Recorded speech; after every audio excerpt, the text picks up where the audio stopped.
ఎవరి ఆఫీస్ వెళ్తున్నారా? అవునవును, అర్థమైన వాళ్ళకు నువ్వు ధర్మపిండం పెడుతుంటే మరి నేను సంపాదించాలి కదా.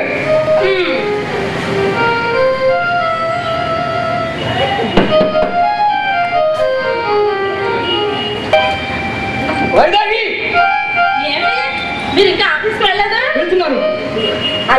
అదేం మన కంగారు పడుతున్నారు? వెళ్తున్నారని ఏమీ లేదు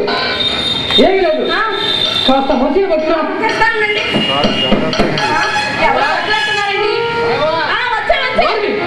వచ్చిన వాడే అలాగా పిలిచి కాఫీ ఇవ్వమంటారా? నేను ఇంట్లో లేదని చెప్పగా అబద్ధం చెప్పినా దేవుడు నన్ను క్షమించడు. చెప్పే వాడు బ్రతకని వాడు. నేను ఇంట్లో లేదని చెప్పగా పిలుస్తున్నానండి. ఆ సంగతి తెలుసు. ఇంట్లో లేదని చెప్పు. నేను అబద్ధం చెప్పను. చెప్పవా? చెప్పకపోతే నా మీద ఒట్టు. అయినా సరే నేను అబద్ధం చెప్పను. చెప్పవా? అయితే దేవుడి మీద చెప్తావా?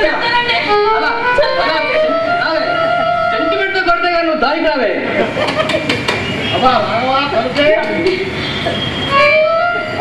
వారి ఇంట్లో లేదండి. ఏమిటి మీరు రావడం ఆయన చూసారటండి? దొడ్డి తల్లి వెళ్ళారని చెప్పు.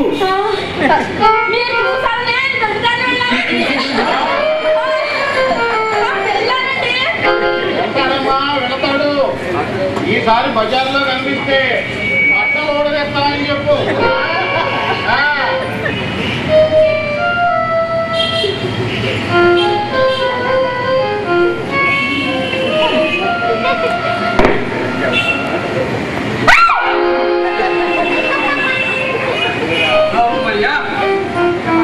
బ్రతికిపోయాం.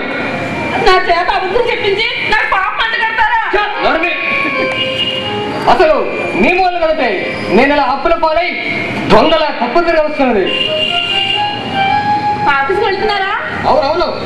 చూడండి వచ్చేటప్పుడు మీకు పట్టండి.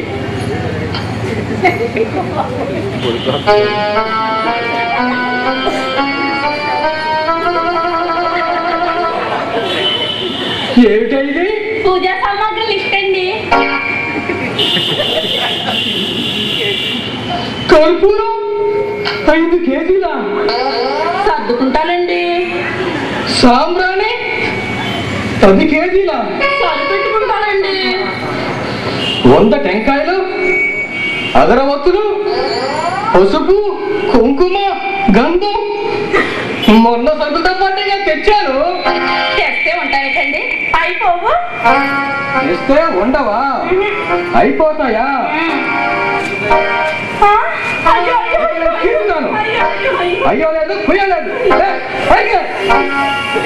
సరుకులు ఇచ్చి మించిపోయింది కానీ నీ పూజల ద్రవ్యాల పట్టి ఆ ఖర్చు తగ్గించుకోవటానికి నేను ఒక్క పూట భోజనం కూడా మానేసి వస్తుంది. వచ్చాయి వైద్యాయి కొండంత దేవుడికి నిండు మనసుతో ఒక్క దండం పెట్టే సంతోషిస్తాడు. అంతేగాని నువ్వు ఈ ఖర్చులు తగ్గించుకోకపోతే మన కష్టాలు ఆ భగవంతుడు కూడా తెచ్చాడు. కాస్త నా మాట శుభవార్తమ్మా, శుభవార్త. అమ్మ అంత దేనితో చెప్తానండి.